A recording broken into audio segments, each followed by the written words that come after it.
Hello everyone and welcome to today's video. In today's video we're going to take a look at how to invest during a recession. The Fed has been raising the rates for some time now, and there is a pretty good chance that next year the economy will be in a recession.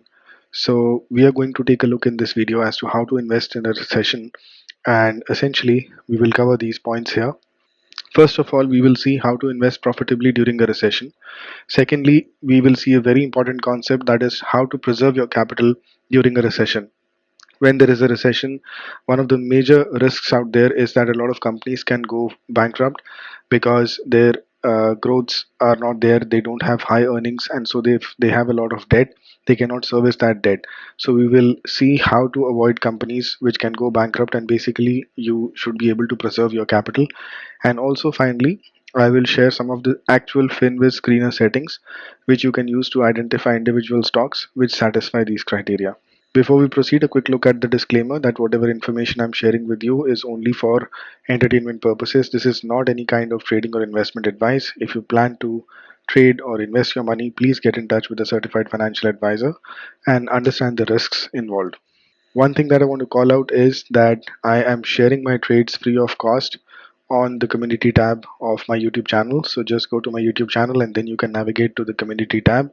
There you will see that the trades that I take, I basically post the details of those trades, and my attempt is that as soon as I take a trade, within a couple of minutes, sometimes in a couple of hours, I put the trade there. And my trades are not day trades. These are swing trades which last somewhere between from a couple of days to sometimes 4 or 5 weeks as well. So you can follow these trades even after a couple of days, and it's very much possible that the trade is still valid. You can review the trade still and the market would pretty much be in the same condition.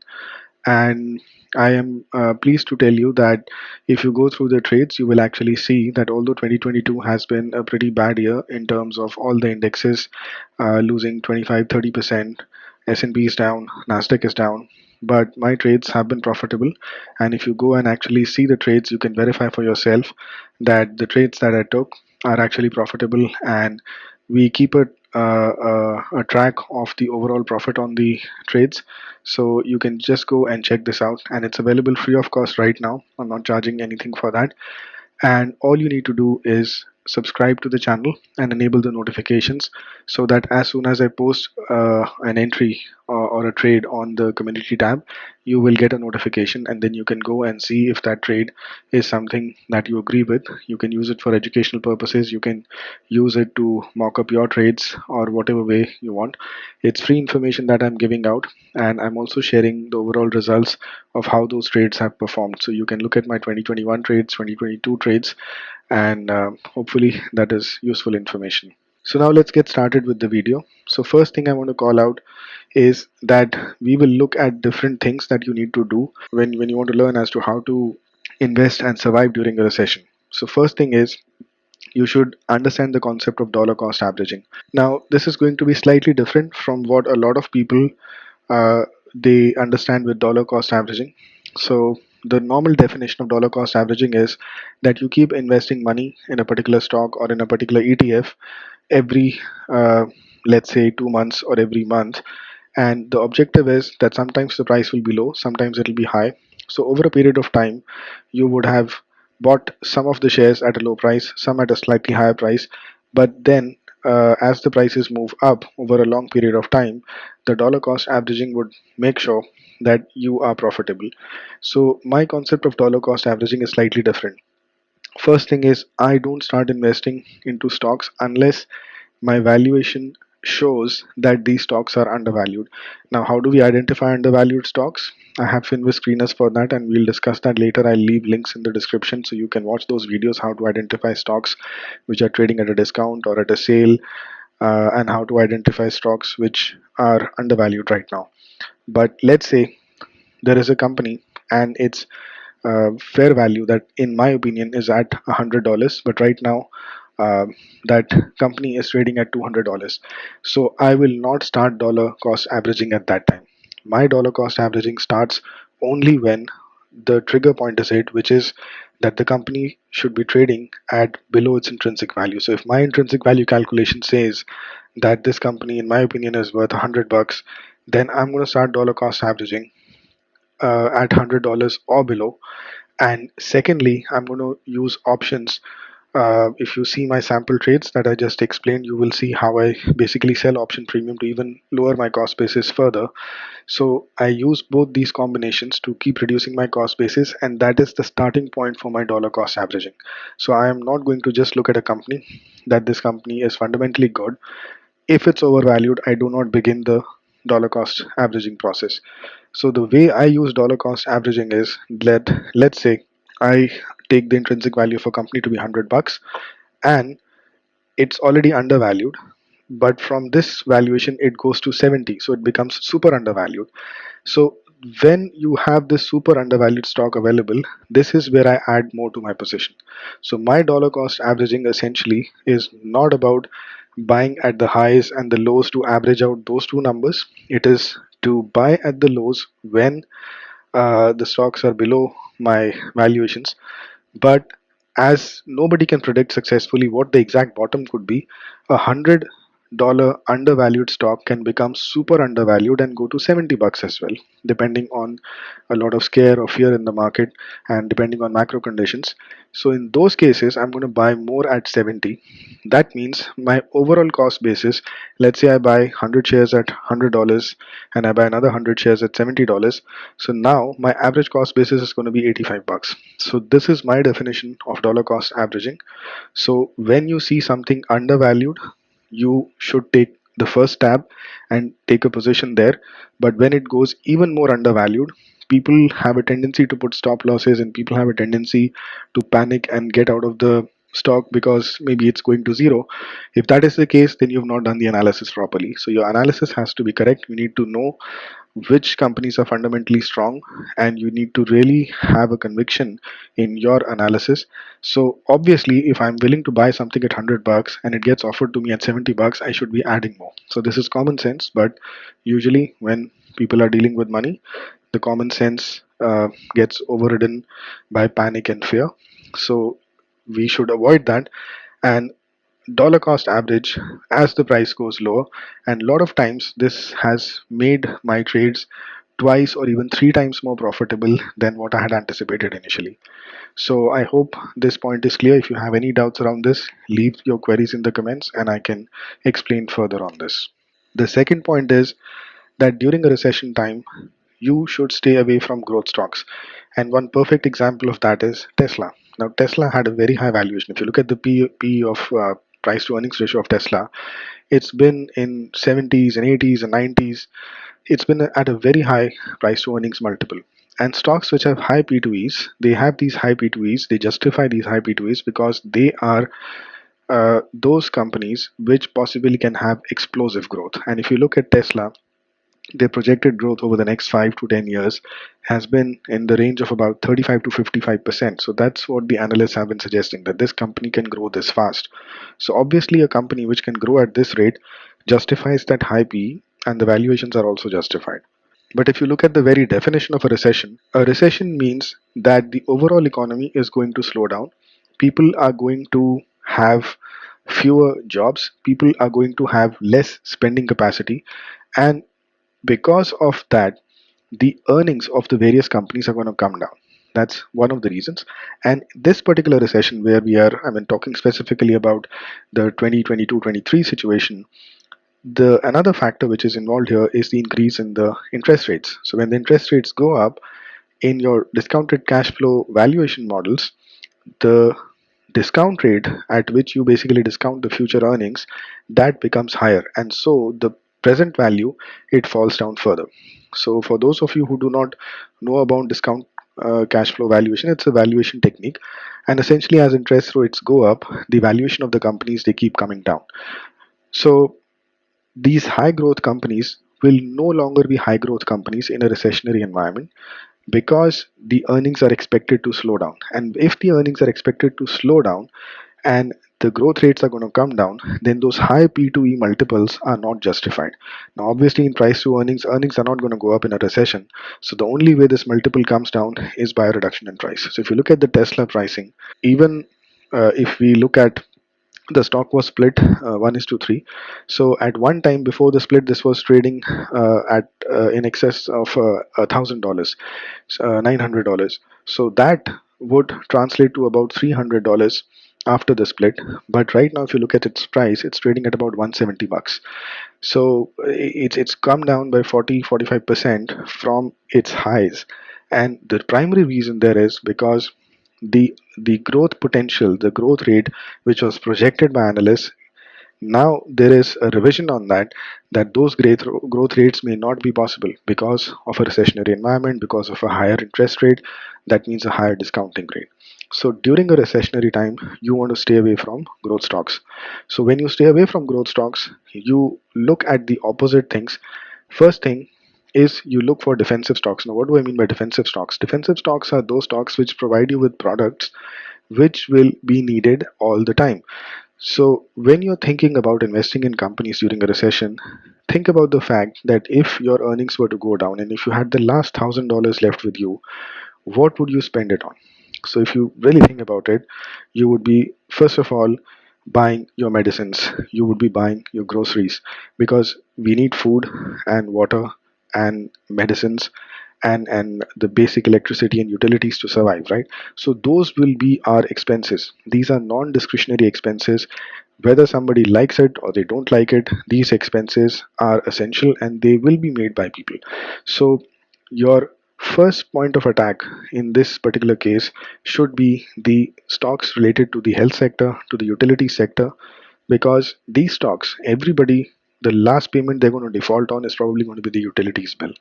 The last thing you will be able to avoid, if you are in pain, you will have to go to the emergency room and get yourself checked up. So if you have some chronic ailment and you need to take those medicines, you do need your medicines. So those are going to be the last things that you will avoid spending on. So these companies which are into health and utilities are going to do well. Companies which produce other discretionary products, like for example baby diapers, right? If you have a child in your family, the child gets the maximum attention. So any company which is into baby care products, right, and that to the essential products, I'm not talking about the the toys and the fancy stuff, I'm talking about the essential stuff. So those companies are going to survive. Same way, companies which produce soap, which produce toilet paper, these are essential commodities which are non-discretionary in nature.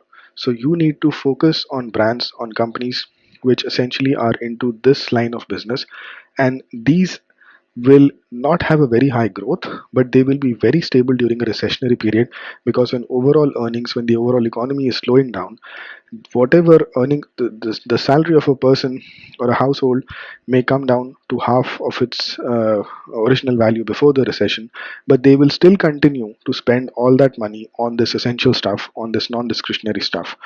So that's my suggestion. You should be focused on health and utilities and other defensive stocks that you can find out. This is the third point. I already covered part of it. That stay away from discretionary spending. And discretionary spending is something which people can put away for some time. For example, somebody is looking to change a car. Now, if you're really tight on your finances, right, and let's say in your household, one person even lost a job, people are not going to think of changing a car, right? So that's discretionary spending. So luxury goods and things which are discretionary in nature should be avoided. One exception to this rule, in my opinion, again, which I have seen, is that if you really get into the luxury brands, those brands are not affected most of the times during recessions. Now, I'll give you a very simple example. Let's say there is a company which is selling boats or yachts, right? Now, these are things which usually the super rich indulge into these. And do you think that if somebody has a net worth of 40, $50 million, they are going to really feel the pinch or they're going to change their lifestyle during a recession? Probably the chances are not there. So the people who take these, who own and use these luxury brands on a day-to-day basis, are usually super high net worth individuals, and their lifestyle is not going to change. Yes, their net worths may come up and go up and down during a recessionary period, but still their net worth will be substantially high to support their luxury lifestyle. So when you look at brands or companies which exclusively deal in luxury goods, which satisfy the need of a certain section of the society, which are composed of high net worth wealthy individuals, those companies again are very safe, because these people will have enough surplus money that even after taking 20-30% losses on their overall investments, they will have enough money to support their luxurious lifestyle. But besides that, you should stay away from all other regular discretionary stocks. This is again very, very important.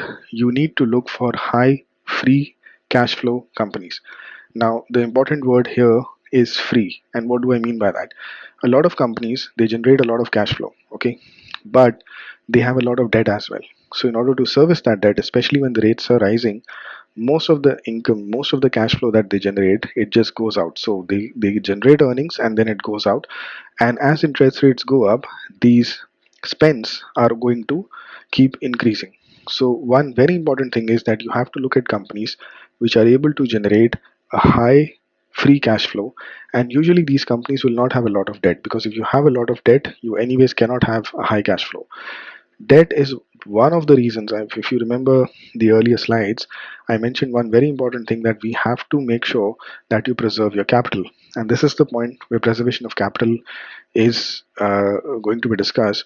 So, if you go into companies which have a high degree of debt, sometimes when the earnings dry up, these companies may not be able to meet their payments. And that is when the companies have to go in and file for bankruptcy. So the main thing that we need to take away from this point is, stay away from companies which have high debt. Try to get into companies which have zero debt or very low amount of debt, which can easily be serviced with their earnings. And you will be able to find these companies once you look at their free cash flow. If the free cash flow is really high, then that means these companies are able to meet all their obligations, and still they are left with a substantial amount of money, which they can use to bail out the company in case it runs into any kind of a financial distress.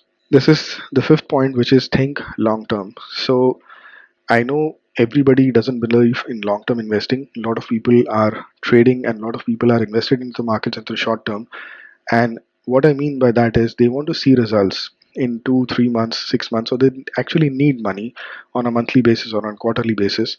So one thing is that when markets go into a recession, we don't know for how long the recession will last. The recession may last just a couple of weeks, it may be a couple of months, or it may be years, back to back years for which the recession can last, right? But eventually, yes, the markets will recover and they will start going up. So the recovery will be there. But when exactly the recovery is going to happen, that is something which we will not be able to ascertain right now. So if, let's say, you're buying super undervalued companies and you're accumulating a position, you don't want to sell off these companies at a loss, or you don't want to sell off these companies too early just because the recession is lasting for a longer time. So in this case, one of the ways out is that if you need to get returns at a fairly consistent intervals, you can look for dividend stocks. And one good thing about the recession times is that usually companies try to maintain, if the payout ratios are not very already very high, they will try to maintain paying out their dividends, and the yields really go up. So understand, a company which had a 4% dividend yield, if it's lost 50% of its market value, market capitalization, it's trading half the price at which it was trading earlier, then if they continue to maintain the same dividend payout also, the dividend yield has actually gone up from 5% or 4% to 8%, right? So dividend yields can get really high, and you can actually invest into these companies. So you have a double benefit. One, you're buying undervalued companies. Secondly, you're buying companies which have a really high dividend yield. And this money that gets paid out quarterly or a monthly, depending on the company's payout schedule, this money is something which you can use for further investments or for your day-to-day expenses. So you need to go into the markets with the mindset that if I'm investing some money during a recession time, I'm going to get an advantage as well.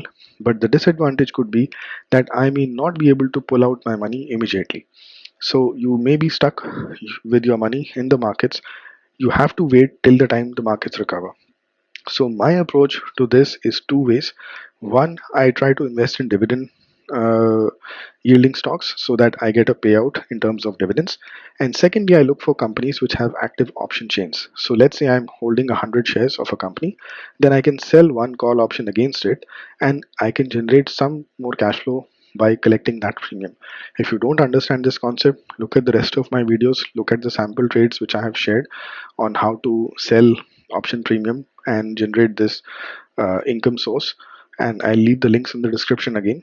But as long as we don't have a guarantee that the stocks are going to go up in the next year by 7 8 10% or whatever usually the stock price increases when we are not in a recession, then you can supplement or you can basically replace that growth increase uh, by the dividend payouts and also by the premiums that you collect by selling the options.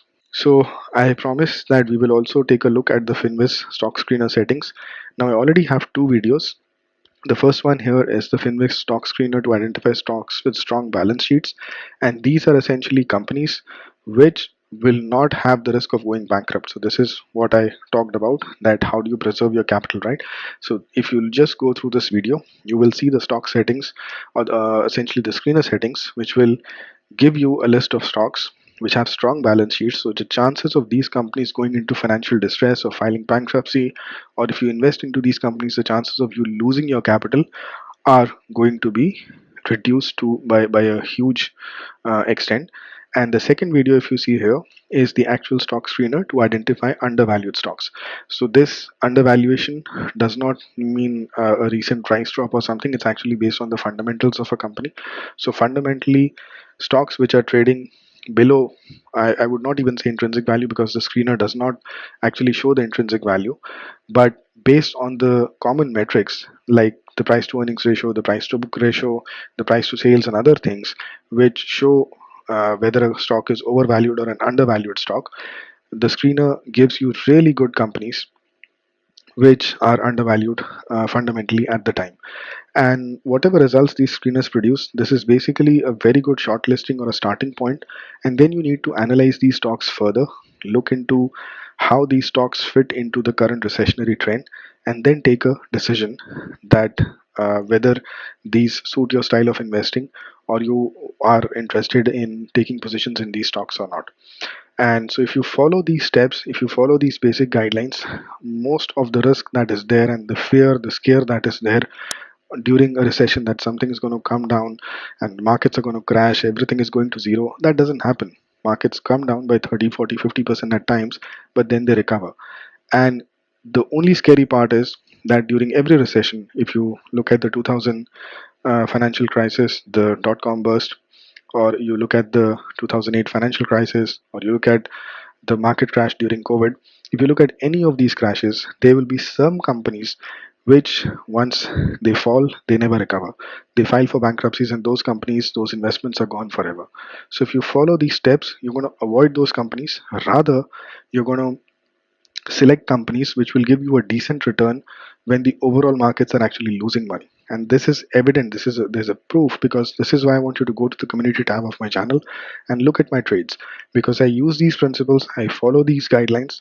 And so in 2022, although overall market has lost money, I am actually profitable. And so this is not just because I have been lucky. You can see, because you can be lucky on one or two or three trades. I think I right now have more than 45 trades listed on my community tab. So you can't be lucky 45 times, right? And most of my trades are profitable, and they have been taken at a point where these principles have been applied, and it's worked out for me till now. So you can go through these trades, validate for yourself, and see that all these principles are being applied there. And right now you can follow my trades for free. So as I said earlier, you just need to go subscribe to the channel, enable the notification, so that as soon as I post the trade on the community tab, you'll get a notification, and then you can come and see what the trade is about and if it suits your trading style. So that's it for this video. I hope this was useful, and this will basically calm down nerves of some of the folks who are scared of the recession and who had this question as to how they should proceed with investing money, should they actually even invest money during a recession, the answer is a big yes, because a recession, although it's a negative turn for the markets, but for investors it's a very good opportunity because you can buy some really good companies at a very very hefty discount. And if you buy something at a discount and then you can sell that later, 2 3 5 years later, at a premium, that is how money is made in the markets. So thank you for your time. If you like this video, please share your comments and share your feedback. I will definitely respond to you. Share this with your family and friends, and if you have any queries you can leave them as well in the comments and I will get back to you. Thank you for your time, and I'll catch you guys in the next video.